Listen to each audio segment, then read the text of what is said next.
ಚರಿತ್ರೆಯ ಮತ್ತೊಂದು ವಿಡಿಯೋಗೆ ನಿಮಗೆಲ್ಲ ಪ್ರೀತಿಯ ಸ್ವಾಗತ. ಸೇಡು, ಅಸೂಯೆಗಳು ನಮಗೆ ಖಂಡಿತ ಒಳ್ಳೆಯದನ್ನ ಮಾಡೋದಿಲ್ಲ. ಯಾರಲ್ಲಿ ದ್ವೇಷ, ಪ್ರತೀಕಾರಗಳು ತುಂಬಿ ತುಳುಕುತ್ತವೆಯೋ ಅಂಥವರು ಗೆದ್ದಿದ್ದು ಈ ಜಗತ್ತಿನ ಇತಿಹಾಸದಲ್ಲಿಯೇ ಇಲ್ಲ. ಸೇಡು ಅನ್ನೋದು ಮೊದಲು ನಮ್ಮನ್ನೇ ಸುಟ್ಟು ಹಾಕುತ್ತದೆ ಎಂಬ ನೀತಿ ಬೋಧೆಯನ್ನ ನಮ್ಮ ಮಹಾಭಾರತವು ಮೇಲಿಂದ ಮೇಲೆ ನಮಗೆ ನೀಡುತ್ತದೆ. ಪಂಪ ಭಾರತದಲ್ಲಿ ಆದಿಕವಿ ಪಂಪನು ಛಲದೋಳ್ ದುರ್ಯೋಧನನಂ ಬಲದೋಳ್ ಭೀಮಸೇನನಂ ಎಂದು ಹಾಡಿದ್ದಾನೆ. ಇದರರ್ಥ ಮಹಾಭಾರತದಲ್ಲಿ ಬಲಕ್ಕೆ ಇನ್ನೊಂದು ಅರ್ಥವೇ ಭೀಮ ಹಾಗೂ ಛಲಕ್ಕೆ ಇನ್ನೊಂದು ಅರ್ಥವೇ ದುರ್ಯೋಧನ ಅಂತ. ಇಷ್ಟಕ್ಕೂ ಇಲ್ಲಿ ದುರ್ಯೋಧನನ ಛಲ ಯಾರ ಮೇಲಿತ್ತು, ಯಾವ ಕಾರಣಕ್ಕೆ ಇತ್ತು? ಕೊನೆಯಲ್ಲಿ ಅವನು ಅದರಿಂದ ಸಾಧಿಸಿದ್ದು ಬರೀ ಶೂನ್ಯ ಮಾತ್ರ. ಕೊನೆವರೆಗೂ ನಾನು, ನನ್ನದು, ನನ್ನಿಂದ ಎನ್ನುವ ಅಹಂಭಾವದಲ್ಲೇ ಮೆರೆದ ಕೌರವ ಕೊನೆಯಲ್ಲಿ ತನ್ನ 100 ಜನ ತಮ್ಮಂದಿರನ್ನ ಸಹ ಘೋರ ಯುದ್ಧದಲ್ಲಿ ಬಲಿ ಕೊಡಬೇಕಾಗಿ ಬಂತು. ಮನುಷ್ಯನಿಗೆ ನಾನು ಗೆಲ್ಲಬೇಕೆಂಬ ಹಠ, ಛಲ ಇರಬೇಕು. ಆದರೆ ಇನ್ನೊಬ್ಬರನ್ನ ತುಳಿದು ತಾನು ಮಾತ್ರ ಮೇಲೆ ಬರಬೇಕೆನ್ನುವ ಸ್ವಾರ್ಥ ಎಂದಿಗೂ ಇರಕೂಡದು. ಇಲ್ಲಿ 2 ತರಹದ ಪ್ರತೀಕಾರಗಳನ್ನ ನಾವು ಕಾಣಬಹುದಾಗಿದೆ. ಯಾವ ಬಗೆಯ ಪ್ರತೀಕಾರ ನಮ್ಮಲ್ಲಿರಬೇಕು, ಅದೇ ರೀತಿ ಯಾವ ತರಹದ ಪ್ರತೀಕಾರ ನಮ್ಮಲ್ಲಿ ಇರಬಾರದು ಎಂದು ಮಹಾಭಾರತದ ಕೆಲವು ಪ್ರಸಂಗಗಳು ನಮಗೆ ತುಂಬಾ ಸೊಗಸಾಗಿ ತಿಳಿಸಿಕೊಡುತ್ತವೆ. ಅಂತಹ 2 ರೋಚಕ ಪ್ರಸಂಗಗಳ ಬಗ್ಗೆ ಹಾಗೂ ಅವು ನಮಗೆ ಕಲಿಸುವ ಜೀವನ ಪಾಠಗಳ ಬಗ್ಗೆ ಮತ್ತು ಅವು ಇವತ್ತಿನ ಈ ಸಮಾಜಕ್ಕೆ ಯಾವ ರೀತಿ ಪ್ರಸ್ತುತ ಅನ್ನೋದರ ಬಗ್ಗೆ ಇವತ್ತಿನ ಈ ವಿಡಿಯೋದಲ್ಲಿ ಸ್ವಾರಸ್ಯ ಭರಿತವಾಗಿ ತಿಳಿಯುತ್ತಾ ಹೋಗೋಣ ಬನ್ನಿ.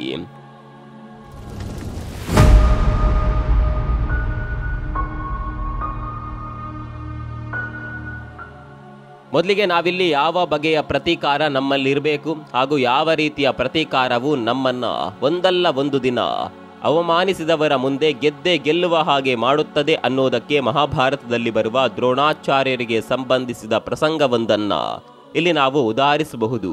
ಅದು ಗುರು ದ್ರೋಣಾಚಾರ್ಯರು ಇನ್ನು ತಮ್ಮ ವಿದ್ಯಾರ್ಥಿ ಜೀವನದಲ್ಲಿದ್ದಾಗಿನ ಸಂದರ್ಭ. ಆ ಸಮಯದಲ್ಲಿ ಅವರು ಒಂದೇ ಗುರುಕುಲದಲ್ಲಿ ಪಾಂಚಾಲ ದೇಶದ ಯುವರಾಜನಾದ ರಾಜ ದೃಪದನ ಜೊತೆ ವಿದ್ಯಾಭ್ಯಾಸ ಮಾಡ್ತಾ ಇದ್ರು. ಪಾಂಚಾಲದ ಯುವರಾಜ ತಾನು ಕ್ಷತ್ರಿಯ ಆದರೂ ಗುರು ದ್ರೋಣರಿಗೆ ಅತ್ಯುತ್ತಮವಾದ ಸ್ನೇಹಿತನಾಗಿದ್ದ. ಗುರುಕುಲದಲ್ಲಿ ಶಿಕ್ಷಣ ಮುಗಿಸಿದ ನಂತರ ಇಬ್ಬರೂ ಸಹ ತುಂಬಾ ದುಃಖದಿಂದ ಪರಸ್ಪರ ವಿದಾಯ ಹೇಳಿಕೊಂಡು ಬೀಳ್ಕೊಡುತ್ತಾರೆ. ಆ ರೀತಿ ಬೀಳ್ಕೊಡುವಾಗ ರಾಜ ದೃಪದನು ದ್ರೋಣಾಚಾರ್ಯರಿಗೆ, ನಿನಗೆ ಏನೇ ಕಷ್ಟದ ಸಂದರ್ಭ ಬಂದರೂ ಸಹ ಈ ಪ್ರಾಣ ಸ್ನೇಹಿತನನ್ನ ಮರೆಯಬೇಡ, ನನ್ನನ್ನು ಯಾವಾಗ ನೋಡಬೇಕೆಂದುಕೊಂಡರೂ ಸಹ ತಡ ಮಾಡದೆ ತಕ್ಷಣ ಹೊರಟು ಬಾ ಎಂದು ಹೇಳುತ್ತಾನೆ.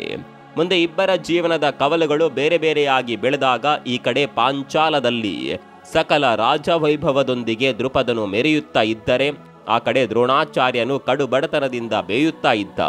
ಅವನಿಗೆ ಮದುವೆಯಾಗಿ ಅಶ್ವತ್ಥಾಮ ಎಂಬ ಮಗನೂ ಕೂಡ ಜನಿಸಿದ್ದ. ಕೃಪಾಚಾರ್ಯರ ಮಗಳಾದ ಕೃಪಿಯನ್ನ ವಿವಾಹವಾಗಿದ್ದ ದ್ರೋಣಾಚಾರ್ಯರು ತಮ್ಮಲ್ಲಿ ಅಷ್ಟೆಲ್ಲ ಶಕ್ತಿ, ಸಾಮರ್ಥ್ಯ ಹಾಗೂ ಪ್ರತಿಭೆಗಳಿದ್ದರೂ ಯಾವುದೇ ಕೆಲಸ ಸಿಗದೆ ದಿನದ 2 ಹೊತ್ತಿನ ಊಟಕ್ಕಾಗಿ ತುಂಬಾ ಕಷ್ಟಪಡುವಂತ ದುಸ್ಥಿತಿಯಲ್ಲಿದ್ದರು. ಇದ್ದ ಒಬ್ಬ ಮಗನಿಗೆ ಹೊಟ್ಟೆ ತುಂಬ ಊಟ ಹಾಕೋಕು ಅವರಲ್ಲಿ ಶಕ್ತಿ ಇಲ್ಲದ ಹಾಗಾಗಿತ್ತು. ಇಂತಹ ಕಡು ಸಂದರ್ಭದಲ್ಲಿ ಅವರಿಗೆ ನೆನಪಾದವನೇ ಗುರುಕುಲದ ತಮ್ಮ ನೆಚ್ಚಿನ ಮಿತ್ರ ದೃಪದ ರಾಜ. ಏನೇ ಆಗ್ಲಿ ಅವನನ್ನ ಇಂತಹ ಸಮಯದಲ್ಲಿ ಒಂದು ಸಲ ಕಂಡುಬರೋದೇ ಕ್ಷೇಮಕರ ಅಂತ ಭಾವಿಸಿದ ದ್ರೋಣಾಚಾರ್ಯರು ನೇರ ಪಾಂಚಾಲದ ಕಡೆ ಹೆಜ್ಜೆ ಹಾಕ್ತಾರೆ. ಅವರು ಅವನನ್ನ ತಮ್ಮ ಹಳೆಯ ಮಿತ್ರ ಎಂಬ ತಪ್ಪು ನಂಬಿಕೆಯಿಂದ ಅವನ ಕಡೆ ಹೊರಟಿದ್ದರು. ಈ ಕಡೆ ಆ ಸ್ಥಾನದ ಸಕಲ ಸೌಕರ್ಯಗಳನ್ನ ಅನುಭವಿಸಿಕೊಂಡು ಅಧಿಕಾರ ಹಾಗೂ ಅಂತಸ್ತಿನ ಮದ ಬೆಳೆಸಿಕೊಂಡಿದ್ದ ಅವನು ಸಂಪೂರ್ಣವಾಗಿ ಬದಲಾಗಿ ಹೋಗಿದ್ದ. ದ್ರೋಣಾಚಾರ್ಯರನ್ನ ತನ್ನ ಆಸ್ಥಾನದಲ್ಲಿ ಕಂಡವನೇ, ನಾನು ಯಾವತ್ತೋ ಹಿಂದೆ ತಿಳಿಯದ ವಯಸ್ಸಿನಲ್ಲಿ ಕೊಟ್ಟ ಮಾತನ್ನೇ ನಂಬಿ ಇಲ್ಲಿವರೆಗೂ ಬಂದೆಯಾ? ನೀನೆಂತಹ ಬೆಪ್ಪನಿರಬೇಕು ಎಂದು ಮುಂತಾಗಿ ಅವರನ್ನ ಅವನು ಎಲ್ಲ ಆಸ್ಥಾನಿಕರ ಮುಂದೆಯೇ ತೀವ್ರವಾಗಿ ಅವಮಾನ ಮಾಡುತ್ತಾನೆ. ಅವನಿಂದ ಇಂತಹ ಒಂದು ಸಾರ್ವಜನಿಕ ಅವಮಾನವನ್ನ ನಿರೀಕ್ಷೆ ಮಾಡದೇ ಇದ್ದ ದ್ರೋಣಾಚಾರ್ಯರಿಗೆ ಅವರ ಸ್ವಾಭಿಮಾನದ ಮೇಲೆ ಇದು ಬರೆ ಹಾಕಿದ ಹಾಗಾಗಿತ್ತು. ಅವರೇನು ಅವನ ಬಳಿ ಕೈಯೊಡ್ಡಿ ಬೇಡುವ ಸಲುವಾಗಿ ಅಲ್ಲಿಗೆ ಬಂದಿರಲಿಲ್ಲ. ಏನು ಹಳೆಯ ಸ್ನೇಹಿತ ಒಂದು ಸಲ ಅವನನ್ನ ಕಂಡು ಅವನ ಯೋಗಕ್ಷೇಮ ವಿಚಾರಿಸಿ ತಮ್ಮ ಬದುಕಿನ ಕಷ್ಟ ಕಾರ್ಪಣ್ಯಗಳನ್ನ ಅವನ ಜೊತೆ ಹಂಚಿಕೊಂಡು ಮನಸ್ಸನ್ನ ನಿರಾಳ ಮಾಡಿಕೊಂಡು ಹೋಗಲು ಅವರು ಅಲ್ಲಿಗೆ ಬಂದಿದ್ದರು. ಆದರೆ ಬಹಳ ವರ್ಷಗಳ ನಂತರ ತನ್ನನ್ನ ಕಾಣುವ ಸಲುವಾಗಿ ಅಲ್ಲಿಗೆ ಬಂದ ತನ್ನ ಹಳೆಯ ಸ್ನೇಹಿತನ ಕ್ಷೇಮವನ್ನ ಸಹ ವಿಚಾರಣೆ ಮಾಡದ ರಾಜನು ಎಲ್ಲರ ಮುಂದೆ ಈ ರೀತಿ ಅವಮಾನ ಮಾಡಿದ. ಇವನ ಈ ದರ್ಪ ಹಾಗೂ ಅಹಂಕಾರಕ್ಕೆ ಸರಿಯಾದ ಉತ್ತರವನ್ನ ಒಂದಲ್ಲ ಒಂದು ದಿನ ಕೊಡ್ಲೇಬೇಕೆಂಬ ಹಠದಿಂದ ಅವರು ಅಲ್ಲಿಂದ ಹೊರಡ್ತಾರೆ. ಮುಂದೆ ಯಾವ ರೀತಿಯಾಗಿ ಅವನು ಮಾಡಿದ ಅವಮಾನಕ್ಕೆ ಅವರು ತಕ್ಕ ಶಾಸ್ತಿ ಮಾಡಿದ್ರು ಅನ್ನೋದು ತುಂಬಾ ಆಸಕ್ತಿಕರವಾಗಿದೆ. ಅಲ್ಲಿಂದ ಹೊರಟ ದ್ರೋಣಾಚಾರ್ಯರು ಇನ್ನು ಮುಂದೆ ಯಾರ ಬಳಿಯೂ ಸಹಾಯಕ್ಕಾಗಿ ಕೈ ಚಾಚಬಾರದು ಎನ್ನುವ ಪಾಠ ಕಲ್ತಿದ್ದರು. ಮುಂದೆ ಕೆಲಸ ಹುಡುಕುತ್ತಾ ಹೊರಟ ಅವರಿಗೆ ದೂರದ ಹಸ್ತಿನಾವತಿಯಲ್ಲಿ ಇರುವ ರಾಜಪುತ್ರರಾದ ಕೌರವ ಪಾಂಡವರಿಗೆ ಒಬ್ಬ ಗುರುವಿನ ಅಗತ್ಯ ಇದೆ ಎನ್ನುವ ಸುದ್ದಿ ಕೇಳಿಬಂತು. ಅದರಂತೆ ಹಸ್ತಿನಾವತಿಗೆ ಬರುವ ದ್ರೋಣಾಚಾರ್ಯರು ಇಲ್ಲಿ ಭೀಷ್ಮರ ಅನುಮತಿಯ ಮೇರೆಗೆ ರಾಜಕುಮಾರರ ಗುರುಗಳಾಗಿ ಆಯ್ಕೆಯಾಗ್ತಾರೆ. ಆ ಬಳಿಕ ಕೌರವ ಹಾಗೂ ಪಾಂಡವರಿಬ್ಬರಿಗೂ ಸಹ ತಮಗೆ ತಿಳಿದಿದ್ದ ವಿದ್ಯೆಯನ್ನೆಲ್ಲ ಧಾರಾಳವಾಗಿ ಧಾರೆ ಎರೆದು ಅವರನ್ನ ಬಲಿಷ್ಠ ಯೋಧರನ್ನಾಗಿ ತಯಾರಿ ಮಾಡುವಲ್ಲಿ ಅವರು ಸಫಲರಾಗ್ತಾರೆ. ಅವರಿಂದ ವಿದ್ಯೆ ಕಲಿತು ಸಮರ್ಥರಾದ ಕೌರವ ಹಾಗೂ ಪಾಂಡವರು ಅವರಿಗೆ ಗುರುದಕ್ಷಿಣೆಯಾಗಿ ತಾವು ಏನನ್ನಾದರೂ ರಾಜಕಾಣಿಕೆಯಾಗಿ ಕೊಡಲೇಬೇಕು ಅಂತ ನಿರ್ಧಾರ ಮಾಡ್ತಾರೆ. ಈ ಬಗ್ಗೆ ತಮ್ಮ ತಮ್ಮಲ್ಲೇ ಮಾತನಾಡಿಕೊಂಡು ಏನು ಬೇಕು ಅನ್ನೋದನ್ನ ಗುರುಗಳ ಬಳಿ ತಾವೇ ಹೋಗಿ ಕೇಳೋಣ. ಅವರು ನಮಗೆ ಏನು ಆದೇಶ ಮಾಡುತ್ತಾರೋ ಅದನ್ನೇ ಅವರಿಗೆ ತಂದು ಕೊಡೋಣ ಅಂತ ಮಾತಾಗಿ ಎಲ್ಲರೂ ಗುರುಗಳ ಬಳಿಗೆ ಹೋಗ್ತಾರೆ. ನೀವು ಇಷ್ಟು ಕಾಲ ನಮಗೆ ವಿದ್ಯಾರ್ಜನೆ ಮಾಡಿದ್ದೀರಿ, ಅದಕ್ಕೆ ಪ್ರತಿಯಾಗಿ ಏನು ಬೇಕೋ ಧಾರಾಳವಾಗಿ ನಮ್ಮನ್ನ ಕೇಳಿ, ನಾವು ನಿಮಗೆ ನೀವು ಕೇಳಿದ್ದನ್ನ ತಂದು ಕೊಡಲು ಸಿದ್ಧ ಎಂದು ಇವರೆಲ್ಲ ಹೇಳಿದಾಗ ಅದಕ್ಕೆ ಮುಗುಳ್ನಕ್ಕ ದ್ರೋಣರು, ನನಗೆ ಈಗ ಬೇಕಾದುದೆಲ್ಲ ನಿಮ್ಮ ಪೂರ್ವಜರಿಂದ ಸಿಕ್ಕಿದೆ. ನೀವು ನನ್ನ ವಿದ್ಯೆಯನ್ನ ಮುಂದೆ ಉತ್ತಮ ಕೆಲಸಗಳಿಗೆ ಬಳಕೆ ಮಾಡಿ ನಿಮ್ಮ ಜೀವನಕ್ಕೆ ಒಂದು ಅರ್ಥ ತಂದುಕೊಂಡರೆ ಅದಷ್ಟೇ ನೀವು ನನಗೆ ಕೊಡತಕ್ಕ ಗುರುದಕ್ಷಿಣೆ. ಅದರ ಹೊರತಾಗಿ ನೀವು ನನಗೆ ಏನು ಕೊಡುವುದು ಬೇಡ ಅಂತ ಹೇಳ್ತಾರೆ. ಆದರೆ ರಾಜಪುತ್ರರು ಇದರಿಂದ ಸಮಾಧಾನವಾಗೋದಿಲ್ಲ. ಇಲ್ಲ ಗುರುಗಳೇ, ನೀವು ಏನನ್ನಾದರೂ ಬಯಸಿ ನಮ್ಮಿಂದ ತೆಗೆದುಕೊಳ್ಳಲೇಬೇಕು, ದಯಮಾಡಿ ಆಜ್ಞೆ ಮಾಡಿ ಅಂತ ತೀವ್ರವಾಗಿ ಒತ್ತಡ ಹಾಕ್ತಾರೆ. ಇವರ ಒತ್ತಡಕ್ಕೆ ಸೋತ ಗುರು ದ್ರೋಣರಿಗೆ ತಕ್ಷಣ ತಮ್ಮ ಹಳೆಯ ಕಹಿ ಅನುಭವ ಒಂದು ನೆನಪಾಗುತ್ತದೆ. ಆ ಯೋಚನೆ ಬಂದದ್ದೇ ತಡ. ಅವರು, ನೀವು ನನಗೆ ಗುರುದಕ್ಷಿಣೆ ಕೊಡ್ಲೇಬೇಕು ಅಂತ ತೀರ್ಮಾನ ಮಾಡಿದ್ರೆ ನೀವೆಲ್ಲ ಈಗಿನಿಂದಲೇ ಪಾಂಚಾಲ ದೇಶಕ್ಕೆ ಹೋಗಿ ಅಲ್ಲಿಗೆ ಹೋದ ನಂತರ ಅಲ್ಲಿರುವ ರಾಜ ಹಾಗೂ ಅವನ ಸೇನೆಯನ್ನ ಧ್ವಂಸ ಮಾಡಿ ನಾನು ನಿಮ್ಮ ಹಿಂದೆಯೇ ಬರುತ್ತೇನೆ. ನಾನಲ್ಲಿಗೆ ಬರುವ ವೇಳೆಗೆ ಆ ರಾಜನನ್ನ ಹೆಡೆ ಮುರಿ ಕಟ್ಟಿ ನೀವು ನನ್ನ ಕಾಲ ಬಳಿ ಬೀಳುವಂತೆ ಮಾಡಿದ್ರಾದರೆ ಅದಕ್ಕಿಂತ ದೊಡ್ಡ ಗುರುದಕ್ಷಿಣೆಯನ್ನ ನೀವು ನನಗೆ ಕೊಡಲು ಸಾಧ್ಯವೇ ಇಲ್ಲ ಎಂದು ಹೇಳ್ತಾರೆ. ಈ ಮಾತು ಕೇಳಿದ ತಕ್ಷಣ ಶಿಷ್ಯರಿಗೆಲ್ಲ ನಮ್ಮ ಗುರುಗಳಿಗೆ ಪಾಂಚಾಲದ ಅರಸನ ಮೇಲೇಕೆ ಇಷ್ಟೊಂದು ಆಕ್ರೋಶ ಎಂದು ಮನೋಗೊಂದಲವಾಗುತ್ತದೆ. ಅವರ ಗೊಂದಲ ಅರ್ಥ ಮಾಡಿಕೊಂಡ ದ್ರೋಣರು ತಮ್ಮ ಹಳೆಯ ಅವಮಾನದ ಕಥೆಯನ್ನೆಲ್ಲ ಅವರಿಗೆ ಸಾರ ಸಗಟಾಗಿ ವಿವರಿಸ್ತಾರೆ. ಆ ಕತೆ ಕೇಳಿದ ಮೇಲಂತೂ ನಮ್ಮ ಗುರುಗಳಿಗೆ ಈ ರೀತಿ ಅವಮಾನಿಸಿದ ಆ ರಾಜನನ್ನ ಖಂಡಿತ ಸೋಲಿಸಿ ಗುರುಗಳ ಕಾಲಿಗೆ ಬೀಳಿಸಲೇಬೇಕು ಅಂತ ಅಲ್ಲಿಯೇ ನಿರ್ಧಾರ ಮಾಡಿದ ಕೌರವ ಪಾಂಡವರೆಲ್ಲ ತಕ್ಷಣ ಸೈನ್ಯ ಸಹಿತ ಪಾಂಚಾಲದ ಕಡೆ ಹೊರಡ್ತಾರೆ. ಇವರು ಬರುವ ಸುದ್ದಿಯನ್ನ ಗೂಢಾಚಾರಿಗಳಿಂದ ಅರಿತ ಪಾಂಚಾಲ ದೇಶದ ರಾಜನು ತಾನೂ ಸಹ ಈ ಕಡೆ ಸೈನ್ಯ ಸಮೇತ ಸಿದ್ಧವಾಗಿಯೇ ಕಾದುಕೊಳ್ತಿದ್ದ. ಮೊದಲು ಅಲ್ಲಿಗೆ ಕೌರವನ ಸೇನೆಯು ದಾಂಗುಡಿಯಿಡುತ್ತದೆ. ಆದರೆ ದ್ರುಪದನ ಪಳಗಿದ ಸೈನ್ಯದ ಮೇಲೆ ಕೌರವನ ಸೇನೆಯ ಆಟ ನಡೆಯೋದಿಲ್ಲ. ಪಾಂಚಾಲದ ಸೇನೆಯು ಕುರುಸೇನೆಯನ್ನ ಇನ್ನೇನು ಹಿಮ್ಮೆಟ್ಟಿಸಬೇಕೆನ್ನುವ ಹೊತ್ತಿಗೆ ಅರ್ಜುನನ ಅಧ್ಯಕ್ಷತೆಯಲ್ಲಿ ಪಾಂಡವ ಸೇನೆಯು ತಕ್ಷಣ ತಮ್ಮ ದಾಯಾದಿಗಳ ಸಹಾಯಕ್ಕೆ ಬರುತ್ತದೆ. ಪಾಂಡವ ಸೇನೆಯ ಶಕ್ತಿ, ಸಾಮರ್ಥ್ಯ ಹಾಗೂ ಆರ್ಭಟಗಳನ್ನ ಕಣ್ಣಾರೆ ಕಂಡ ರಾಜ ದ್ರುಪದನು, ಓ, ತನಗೆ ಸರಿಸಾಟಿಯಾದ ವೀರರು ಯಾರೋ ಬಂದಿದ್ದಾರೆ ಎಂಬುದನ್ನು ಅರ್ಥ ಮಾಡಿಕೊಂಡ. ನೋಡುತ್ತಲೇ ಪಾಂಡವ ಸೇನೆಯು ಪಾಂಚಾಲದ ಸೇನೆಯನ್ನ ಕೆಡವಿ ಹಾಕುತ್ತದೆ.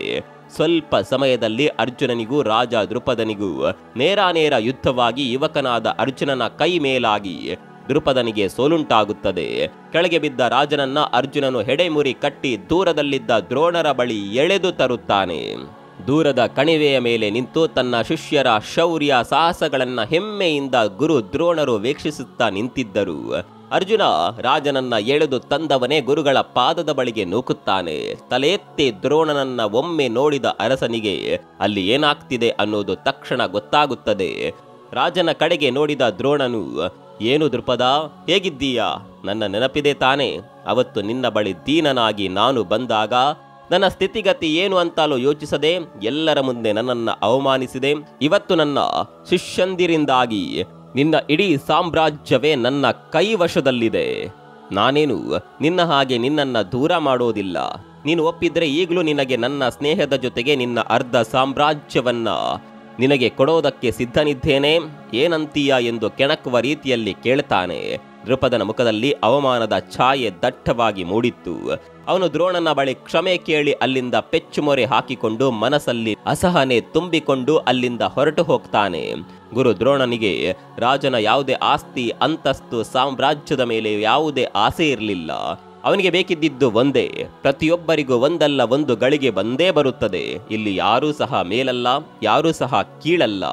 ಸಮಯ, ಸಂದರ್ಭ ಹಾಗೂ ಕಾಲ ಅನ್ನೋದು ಯಾರಿಗೆ ಯಾವಾಗ ಏನನ್ನ ಕೊಡಬೇಕು ಅದನ್ನ ಕೊಟ್ಟೇ ಕೊಡುತ್ತದೆ ಅನ್ನೋದರ ಸತ್ಯವನ್ನ ಆ ರಾಜನಿಗೆ ಮನದಟ್ಟು ಮಾಡೋದು ಗುರು ದ್ರೋಣರಿಗೆ ಬೇಕಿತ್ತು.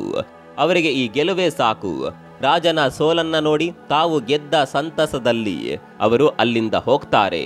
ಇಲ್ಲಿ ದ್ರೋಣಾಚಾರ್ಯರ ಪ್ರತೀಕಾರವು ಯಾವ ರೀತಿ ಸಮಯ ನೋಡಿ ವಿಜಯೋತ್ಸವ ಆಚರಿಸಿತು ಅನ್ನೋದನ್ನ ಈ ಪ್ರಸಂಗದ ಮೂಲಕ ನಾವೆಲ್ಲ ತುಂಬಾ ಚೆನ್ನಾಗಿ ಅರ್ಥ ಮಾಡಿಕೊಳ್ಳಲು ಸಾಧ್ಯವಿದೆ. ಅವತ್ತು ತಮಗೆ ಅವಮಾನವಾದಾಗ ಅವರ ಬಳಿ ಏನೂ ಇರಲಿಲ್ಲ.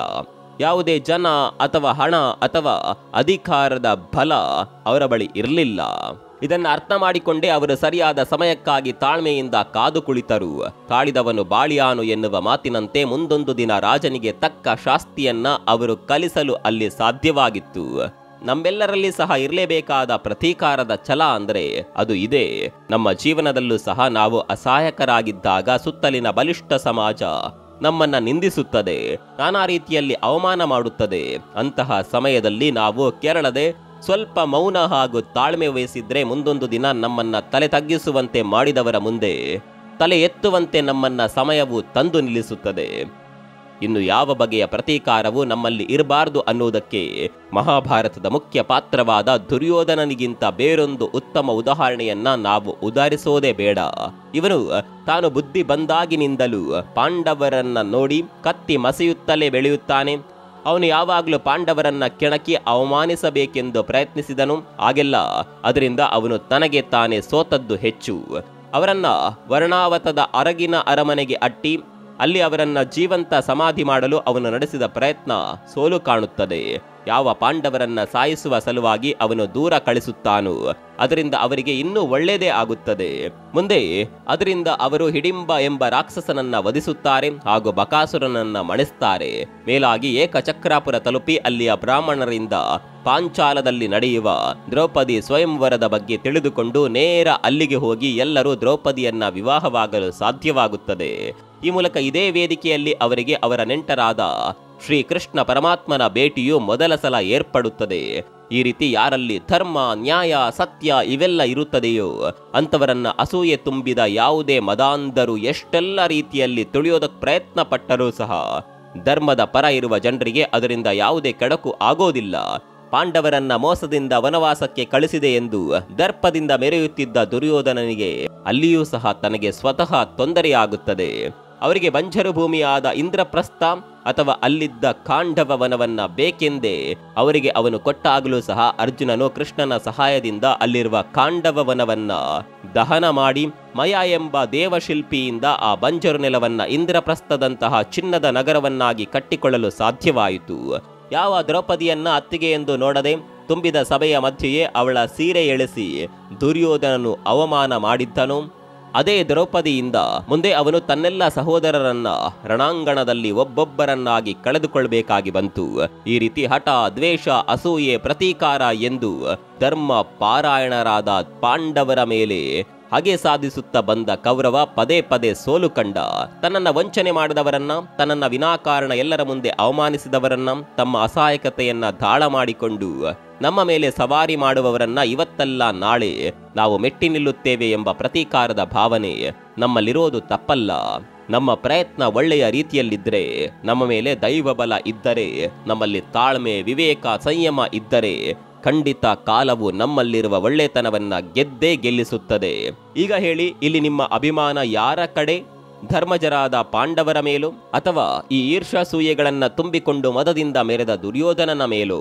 ಇಲ್ಲಿ ಯಾರನ್ನ ನಾವು ನಮ್ಮ ಅಂತರಂಗದ ಸ್ಫೂರ್ತಿಗಳನ್ನಾಗಿ ನಿಲ್ಲಿಸಬೇಕೆಂಬ ಆಯ್ಕೆ ನಮ್ಮ ವಿವೇಕಕ್ಕೆ ಬಿಟ್ಟ ವಿಷಯ. ಇದರ ಬಗ್ಗೆ ನಿಮ್ಮ ಅಭಿಪ್ರಾಯವನ್ನ ಕಾಮೆಂಟ್ ಮೂಲಕ ತಿಳಿಸಿ. ಮತ್ತೊಂದು ವಿಡಿಯೋದಲ್ಲಿ ಸಿಗೋಣ. ಅಲ್ಲಿವರೆಗೂ ನಮಸ್ಕಾರ.